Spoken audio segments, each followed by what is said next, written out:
Uy! Ma'am! Ay! Sorry, sir! Matuto po tayong kumatok sa pintuan, ha? Hindi ko po sinasadya. Maglilinis lang po sana ako, eh. Paano po kung sa ibang guest po ninyong mangyari to? Tapos hindi nyo po alam kung anong ginagawa nila. Basta, ma'am, matuto po tayong kumatok, ha? Pasensya na din po. Lumabas na kasi ako saglit, eh. Nakalimutan ko pong ilak. Pasensya na po talaga. Wala po yun. Sige, ma'am. Palinis na po dito. Yung CR po pala, ma'am. Medyo barado yung CR, eh. Salamat po. Ayusin ko po yung CR ninyo. Pasensya na po, ah. Wala yun, ma'am. Oh, late na ako. Ma'am, pasensya na po, ah. Bukas naman yung pinto doon, tsaka medyo madumi lang yung higaan. Pakilinis na lang po.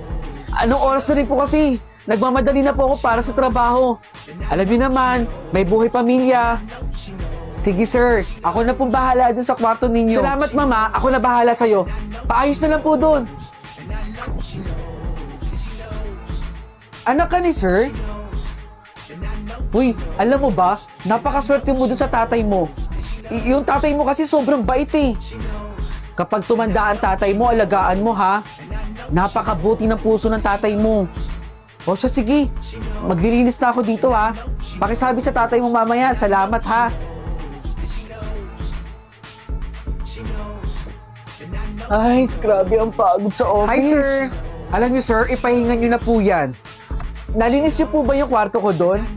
Opo naman, sir. 100%. Pasensya na po, ah. Sobrang dumi doon. Tsaka, salamat na rin po. Naku, sir, wala pong problema. Dahil trabaho po namin yun. Napakaswerte ng anak ninyo sa inyo. Yung anak ko po, sobrang bait po nun. Maasahan sa lahat ng bagay yun. At saka, masunurin. Kaya nga lagi may reward sa akin yun, eh. Ay, ma'am, sa'yo na lang, oh. May extra drinks pa ako dito. Sir, nag-abala ka pa. Bilang pasasalamat ko po sa paglinis niyo sa kwarto ko kanina. Salamat, sir. Baka bukas umuwi na rin. Sige na po, magpahinga na po kayo, sir. Sige po, magpapahinga na po ako. Grabe ang pagod.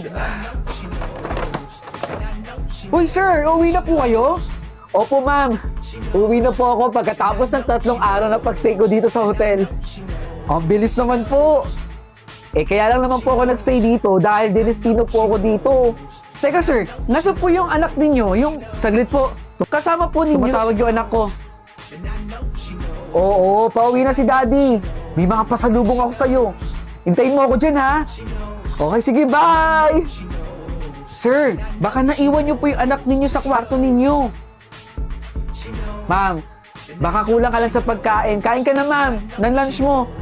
Alis ako, mama. Salamat po. Bakit hindi ka nagsabi na uuwi ka?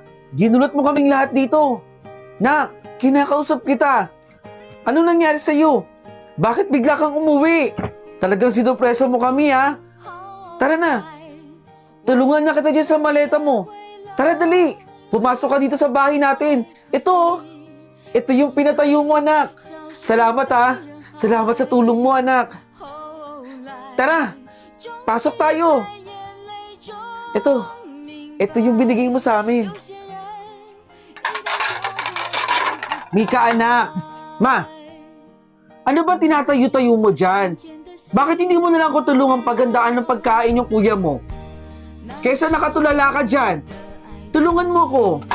Hindi ka ba natutuwa na dumating na siya galing sa ibang bansa? Ang tagal natin siyang inantay. Kaya sana, anak, tulungan mo naman ako paghandaan yung kuya mo. Para sa ganitong paraan, nakatulong tayo sa kanya. Tara na. Mika, huwag ka nang tulala dyan. Opo, ma. Opo. Tutulong na po ako. Tara na at simulan na natin to. Para makakain na tayo. Ito na yung plato, anak ko. Tutulog na ako. Mika, anak, pwede bang pakihatid to sa kuya mo? Ha? Yung paborito niyang pantulog, oh. Si kuya na naman. Nung mga bata kayo, ito yung hilig suotin ng kuya mo. At mukhang kasya naman sa kanya to, eh. Ang ganda, diba? Masarap kasing gamitin to pag natutulog. Komportable. Kaya siguro nagustuhan dito ng kuya mo, eh. Ibigay mo sa kanya to, ha? Sabihin mo, pantulog niya to. Oh, Ibibigay ko talaga yan kay kuya? Ako talaga, ma? Mika! Akin na po. Oh! Kahit kailan ka talaga, Mika, ha? Kumain ka naman. Hindi ko alam bakit tulala ka. Sige na, ibigay mo na yun sa kuya mo. Matulog na rin tayo. Kuya lagi? Si kuya? Kuya? Kuya! Terry! Bumangon ka na dyan.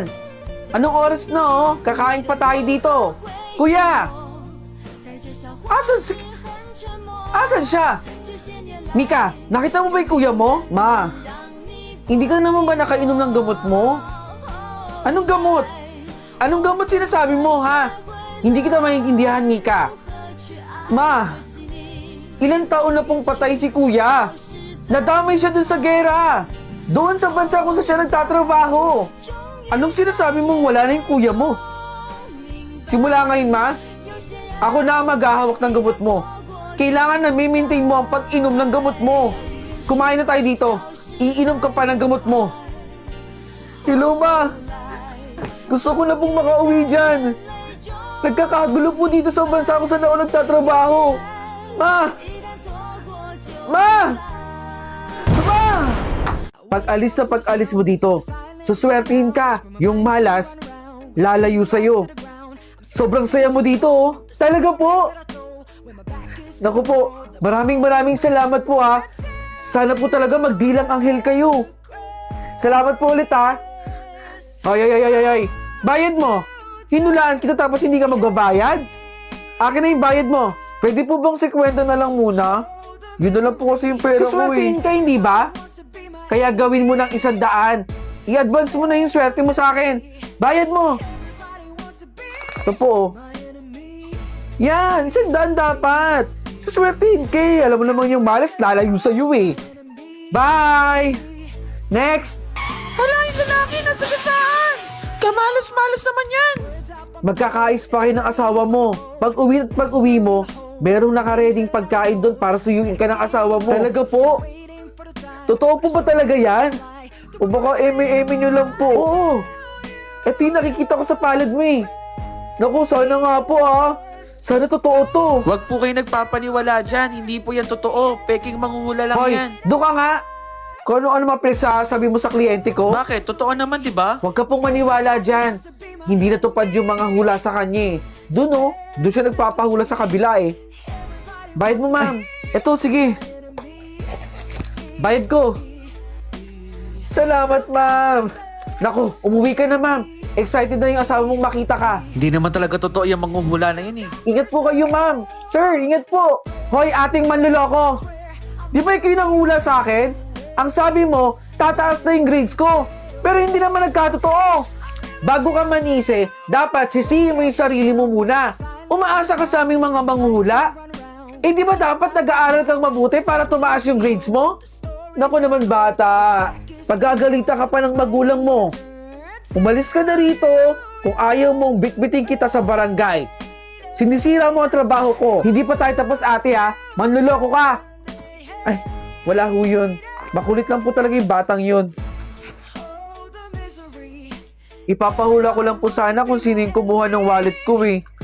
Akin na yung palad mo. Ito po. Nako, ayoko makasakit ng damdamin, ha? Pero burara ka.